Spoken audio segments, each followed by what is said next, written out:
Asia cup ക്രിക്കറ്റിൽ പാകിസ്ഥാനെ തകർത്ത് ഇന്ത്യ ചാമ്പ്യന്മാർ. കലാശപ്പോരിൽ 5 വിക്കറ്റിനാണ് ഇന്ത്യ പാകിസ്ഥാനെ വീഴ്ത്തിയത്. ഇന്ത്യയുടെ 9ാം ഏഷ്യാ കപ്പാണിത്. ഫൈസൽ ഹംസ നമുക്കൊപ്പം ചേരുന്നുണ്ട്. Faisal, very good morning Faisal. അടുത്തിടെ ഒന്നും നമ്മൾ ഇങ്ങനെ ഒരു ത്രില്ലിംഗ് മാച്ച് കണ്ടിട്ടില്ല. ശരിയാണ്, ഇന്ത്യയും ശ്രീലങ്കയും തമ്മിലുള്ള സൂപ്പർ ഓവർ മാച്ചൊക്കെ നമ്മൾ കണ്ടു ഏഷ്യാ കപ്പിൽ തന്നെ. പക്ഷേ ഇന്ത്യയും പാകിസ്ഥാനികളുമാണ് ഏറ്റുമുട്ടുന്നത് എന്നുള്ളത് കൊണ്ട് തന്നെ മത്സരത്തിന് വേറൊരു ഡയമെൻഷനുണ്ട്. ആ ഒരു ആവേശവും ചെറുതായിരുന്നില്ല.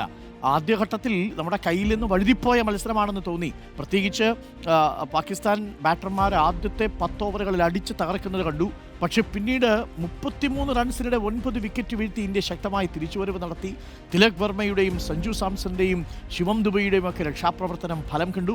എങ്ങനെ വിലയിരുത്താം ഒറ്റ വാചകത്തിൽ നമ്മുടെ ഇന്ത്യ പാകിസ്ഥാൻ ഫൈനലിനെ? ദ ഗ്രേറ്റ് ഇന്ത്യൻ വിക്ടറി എന്നോ സിന്ദൂര തിലകമെന്നോ പ്രധാനമന്ത്രി വിശേഷിപ്പിക്കുന്നത് പോലെ മൈതാനത്തിലെ ഓപ്പറേഷൻ സിന്ദൂർ എന്നോ?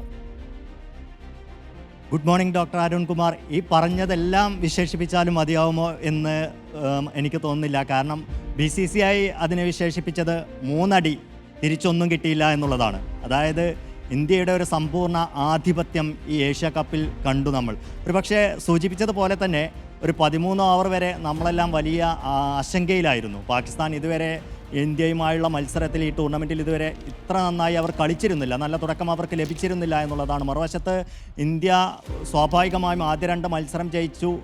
ഫൈനലിലും ഇന്ത്യ ജയിക്കുക എന്നുള്ളത് ഇന്ത്യയെ സംബന്ധിച്ചിടത്തോളം അനിവാര്യമായിരുന്നു. അതുകൊണ്ട് തന്നെ ഇന്ത്യൻ ടീമിന് ഒരല്പം സമ്മർദ്ദമുണ്ടായോ എന്ന് നമുക്കൊക്കെ തോന്നിയിരുന്നു. പക്ഷേ 13ാം ഓവർ മുതൽ മത്സരം ആകെ തിരിയുന്നതാണ് കണ്ടത്. ഇന്ത്യ ശക്തമായി തിരിച്ചു വരുന്നതാണ് കണ്ടത്. ശരിക്കും ഇന്ത്യ പാകിസ്ഥാനെ കറക്കി വീഴ്ത്തി എന്ന് തന്നെ പറയേണ്ടി വരും. ഒരു മികച്ച സ്കോറിൽ നിന്നാണ് പാകിസ്ഥാൻ പിന്നീട് നേരത്തെ നമ്മുടെ സ്റ്റോറിയിൽ സൂചിപ്പിച്ചതുപോലെ കാറ്റഴിച്ചു വിട്ട ബലൂൺ പോലെ തകർന്ന് തരിപ്പണമാകുന്നത്. 146 റൺസ് എന്ന് പറയുന്നത് 2020-ൽ ഇന്ത്യൻ്റെ ബാറ്റിംഗ് ഓർഡർ, ഇന്ത്യയുടെ ഒരു ബാറ്റിംഗ് ആഴം വെച്ച് നോക്കുമ്പോൾ അതൊരു വലിയ സ്കോറൊന്നുമായിരുന്നില്ല. പക്ഷേ അപ്രതീക്ഷിതം എന്ന് പറയട്ടെ, നമ്മുടെ ഒരു മുൻനിരയ്ക്ക് പിഴക്കുന്നതാണ് കണ്ടത്. വീണ്ടും ആശങ്ക, അതായത് പാക് ബാറ്റിങ്ങിൻ്റെ തുടക്കത്തിൽ ഇന്ത്യക്ക് ആശങ്കയുണ്ടാകുന്നു. അതുപോലെ തന്നെ ആരാധകരുടെ നെഞ്ചിടിപ്പ് കൂട്ടുന്ന കാഴ്ചകളാണ് ഇന്ത്യയുടെ ബാറ്റിങ്ങിൻ്റെ തുടക്കത്തിലും നമ്മൾ കണ്ടത്.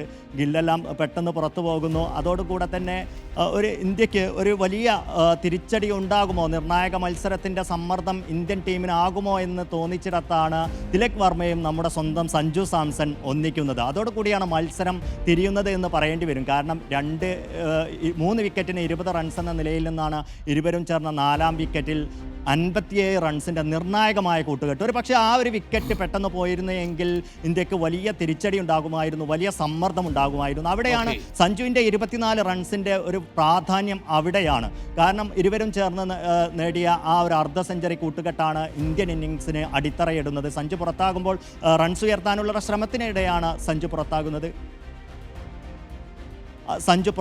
എന്തായാലും അതിനുശേഷം ഇന്ത്യ വളരെ ശിവം ദുബൈയുടെ കൂടുതൽ കൂടി ഇന്ത്യക്ക് കൂടുതൽ ഗുണം ചെയ്യുന്ന ഒരു കാഴ്ചയാണ് കണ്ടത്. എന്തായാലും ഒരു അനായാസം വലിയ സമ്മർദ്ദം, സ്കോർ അവസാന ഓവറിലാണ് ജയിച്ചത് എന്നുണ്ടെങ്കിൽ പോലും വലിയ സമ്മർദ്ദമൊന്നും ഇന്ത്യൻ ആരാധകർക്കുണ്ടായിരുന്നില്ല എന്നുള്ളതാണ് വാസ്തവം. ഇന്ത്യ ഒരു 5 വിക്കറ്റിൻ്റെ വ്യക്തമായ മാർജിനിൽ തന്നെ ഇന്ത്യ വിജയിച്ചിരിക്കുന്നു. പക്ഷേ മത്സരശേഷമാണ് ഏറ്റവും പക്ഷേ നമുക്കൊക്കെ ഒരു സങ്കടം വന്നൊരു കാഴ്ചയായിരുന്നു. ഇന്ത്യൻ ടീം ഒരു ട്രോഫിയൊന്നുമില്ലാതെ ആഘോഷിക്കുന്ന ഒരു കാഴ്ച നമുക്ക് കാണേണ്ടി വന്നു. അത് ഇന്ത്യയുടെ ഒരു നിലപാടിന്റെ കൂടി ഭാഗമായിരുന്നു എന്നുള്ളതാണ്. മൊഹ്സിൻ നഖ്വി നമുക്കറിയാം കിരീടം വാങ്ങിയില്ല എന്നുള്ളതും ആ മത്സരത്തിന്റെ ഒരു പ്രത്യേകതയായിട്ട് മാറി. ഒരുപക്ഷെ ഏഷ്യാ കപ്പിന്റെ ചരിത്രത്തിൽ ഇത് ആദ്യമായിട്ടാണ്. മത്സരം കഴിഞ്ഞ് 1 മണിക്കൂറോളം വൈകിയിട്ടുണ്ട് സമ്മാനദാന ചടങ്ങിന്. നമ്മൾ കാത്തിരുന്നതാണ്. പക്ഷേ എന്താണ് കാരണമെന്ന് ആദ്യഘട്ടത്തിൽ അറിഞ്ഞിരുന്നില്ല. പിന്നീടാണ് സംഘാടകരെ ഇന്ത്യ വിവരം അറിയിച്ചത്. പ്രത്യേകിച്ച് പാകിസ്ഥാൻ മന്ത്രിയായിരുന്ന മൊഹ്സിൻ നഖ്വിയിൽ നിന്ന് ഏഷ്യൻ ക്രിക്കറ്റ് കൗൺസിലിൻ്റെ ചെയർമാനാണ് അദ്ദേഹത്തിൻ്റെ കയ്യിൽ നിന്ന് ട്രോഫി ഏറ്റുവാങ്ങില്ല എന്നുള്ളതായിരുന്നു ഇന്ത്യൻ താരങ്ങളുടെ നിലപാട്. അതുകൊണ്ട് കിരീടം കൊടുക്കാതെ മികച്ച താരങ്ങൾക്കുള്ള സമ്മാനങ്ങൾ മാത്രം വിതരണം ചെയ്താണ് ഏഷ്യാ കപ്പ് അവസാനിച്ചത്. അതും 41 വർഷത്തെ ഏഷ്യാ കപ്പിൻ്റെ ചരിത്രത്തിൽ ആദ്യമാണ്, അല്ലേ? തീർച്ചയായും അത് തന്നെയാണ്. അതായത് സൂര്യകുമാർ യാദവ് പറഞ്ഞത് ഒരുപക്ഷെ കരിയറിൽ ജീവിതത്തിൽ ആദ്യമായിട്ടാണ് ഒരു ചാമ്പ്യന്മാർക്ക് ട്രോഫി നൽകാത്ത ഒരു ടൂർണമെൻറ്റ് കാണുന്നത് എന്നാണ് ഇന്ത്യൻ ക്യാപ്റ്റൻ പ്രതികരിച്ചത്. പക്ഷേ അദ്ദേഹം പറഞ്ഞത് എനിക്ക് 14 ട്രോഫികൾ എൻ്റെ ഡ്രസ്സിംഗ് റൂമിൽ ഉണ്ട് എന്നുള്ളതാണ്. ഇന്ത്യൻ താരങ്ങളും സ്റ്റാഫുമാണ് യഥാർത്ഥ ട്രോഫികൾ എന്നാണ് അദ്ദേഹം പ്രതികരിച്ചത്. ഇന്ത്യ കൃത്യമായ ഒരു മെസ്സേജ് നൽകുക തന്നെയായിരുന്നു. നേരത്തെ തന്നെ ഇത് സൂചിപ്പിച്ചതുമാണ്. മൊഹ്സിൻ നഖ്വി വെറും ACC ചെയർമാൻ മാത്രമല്ല, അദ്ദേഹം പാകിസ്ഥാൻ്റെ ആഭ്യന്തര മന്ത്രി ആണ് എന്നുള്ളതാണ് ഇതിലെ ഏറ്റവും പ്രധാനപ്പെട്ട കാര്യം. മാത്രമല്ല പ്രധാനമന്ത്രിയുടെ പ്രതികരണം വന്നത് നമ്മൾ കണ്ടതാണ്. ഇന്ത്യ എത്രത്തോളം രാഷ്ട്രീയ പ്രാധാന്യത്തോടു കൂടിയാണ് ഈ മത്സരവും ടൂർണമെൻറ്റും കണ്ടത് എന്നുള്ളത് പ്രധാനമന്ത്രിയുടെ ഒറ്റ പ്രതികരണത്തിൽ തന്നെയുണ്ട്. കാരണം കളിക്കളത്തിലെ ഓപ്പറേഷൻ സിന്ദൂർ എന്നാണ് പ്രധാനമന്ത്രി പ്രതികരിച്ചത്. ആ ഒരു സാഹചര്യത്തിൽ പാക് ആഭ്യന്തരമന്ത്രിയിൽ നിന്ന് ട്രോഫി സ്വന്തമാക്കുക എന്നുള്ളത് ഇന്ത്യയെ സംബന്ധിച്ചിടത്തോളം ഒട്ടും പ്രധാനമല്ല. പാകിസ്ഥാനെതിരെ ഈ ടൂർണമെൻറ്റിൽ കളിച്ച 3 മത്സരത്തിലും ആധികാരികമായ വിജയത്തോടു കൂടി തന്നെ ഇന്ത്യ മറുപടി നൽകിയിരിക്കുന്നു. അത് തന്നെയാണ് BCCI സൂചിപ്പിച്ചത്. ഞങ്ങൾ 3 അടി അടിച്ചു, ഒന്നുപോലും തിരിച്ചടിക്കാൻ പാകിസ്ഥാന് സാധിച്ചില്ല. അതിൻ്റെ ഒരു പ്രതിഫലമായി ഇന്ത്യൻ താരങ്ങൾക്ക് 21 കോടിയുടെ പ്രതിഫലം കൂടി പാരിതോഷികം കൂടി BCCI പ്രഖ്യാപിച്ചിരിക്കുന്നു. സൂര്യകുമാർ യാദവ് ആവട്ടെ ഇന്നലത്തെ മത്സരത്തിലെ ഒരു മാച്ച് ഫീ അത് സൈന്യത്തിന് സമ്മാനിക്കുകയും ചെയ്തിരിക്കുന്നു. ഓക്കെ, മൊഹസിൻ നഖ്വിക്കെതിരെ ഇപ്പോൾ BCCI രംഗത്ത് വരികയും ചെയ്തിട്ടുണ്ട്. പ്രിയപ്പെട്ട പ്രേക്ഷകരെ, ഏഷ്യൻ ക്രിക്കറ്റ് കൗൺസിലിൻ്റെ ചെയർമാനായ മൊഹസിൻ നഖ്വി പാകിസ്ഥാൻ്റെ മന്ത്രി കൂടിയാണ്. അതുകൊണ്ടാണ് ഇന്ത്യൻ ടീം പാകിസ്ഥാൻ മന്ത്രിയുടെ കയ്യിൽ നിന്ന് ഈ കപ്പ് ഏറ്റുവാങ്ങില്ല എന്ന് നിലപാടെടുത്തത്. പക്ഷേ അതിനുശേഷം ഈ ACC കപ്പുമായിട്ട് പോയതിനെതിരെ BCCI ഇപ്പോൾ നിലപാടെടുത്തിട്ടുണ്ടെന്നാണ് അറിയാൻ കഴിയുന്നത്.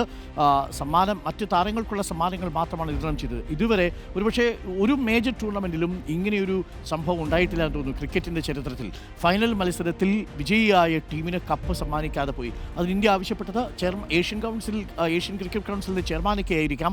പക്ഷേ പാകിസ്ഥാൻ മന്ത്രിയാണ് എന്നുള്ളത് കൊണ്ട് തന്നെ പാകിസ്ഥാനുമായി ഒരു നയതന്ത്ര ബന്ധവും തുടങ്ങാത്ത സാഹചര്യത്തിൽ പാകിസ്ഥാൻ മന്ത്രിയിൽ നിന്ന് ഈ സമ്മാനം ഏറ്റുവാങ്ങാൻ ഞങ്ങൾക്ക് ബുദ്ധിമുട്ടുണ്ട് എന്നുള്ളതാണ്. ഇവിടെ എത്രയോ മറ്റ് ACC ഭാരവാഹികളുണ്ട്. അവർക്കാർക്കെങ്കിലും സമ്മാനം കൊടുത്താൽ പോരായിരുന്നു എന്നുള്ളതാണ് നമ്മുടെ ചോദ്യം. ആ കപ്പ് നമ്മുടെ അവകാശപ്പെട്ടതാണ്, അക്കാര്യത്തിൽ ഒരു തർക്കവുമില്ല. പക്ഷേ ACC ഏഷ്യൻ ക്രിക്കറ്റ് കൗൺസിൽ ആ കപ്പുമായിട്ട് പോയി. അതിനെതിരെ ഇപ്പോൾ BCCI നിലപാടെടുത്തിട്ടുണ്ടെന്നാണ് അറിയുന്നത്. കപ്പ് നമുക്ക് തന്നെ വേണം എന്നുള്ളതാണ്. എന്തായാലും മൈതാനത്തിൽ നമ്മൾ ആദ്യം എറിഞ്ഞിട്ടു, പിന്നീട് നമ്മൾ അടിച്ചിട്ടു. അപ്പോൾ ഗംഭീരമായ പ്രകടനമാണ് പ്രിയപ്പെട്ട പ്രേക്ഷകരെ ഇന്നലെ നമ്മൾ കണ്ടത്. അതിനിടയിലും വളരെ നാടകീയമായ സംഭവ വികാസങ്ങളുണ്ടായി. കപ്പ് ഏറ്റുവാങ്ങാതെ BCCI, എന്നാൽ കപ്പ് ഞങ്ങൾക്ക് തന്നെ വേണം, ഞങ്ങൾക്ക് നൽകണം എന്നാണ് BCCI ഇപ്പോൾ ഏഷ്യൻ ക്രിക്കറ്റ് കൗൺസിലിനോട് ആവശ്യപ്പെട്ടിരിക്കുന്നത്. ഗംഭീര പ്രകടനമായിരുന്നു ഇന്നലത്തെ ത്രില്ലിംഗ് മാച്ച് എന്നുള്ളത്. കാണാത്ത പ്രേക്ഷകരുണ്ടെങ്കിൽ അതിൻ്റെ ഹൈലൈറ്റ്സുകളൊക്കെ കാണുക. ആ ആവേശം നിങ്ങൾ ഏറ്റുവാങ്ങുക പ്രിയപ്പെട്ട പ്രേക്ഷകരെ.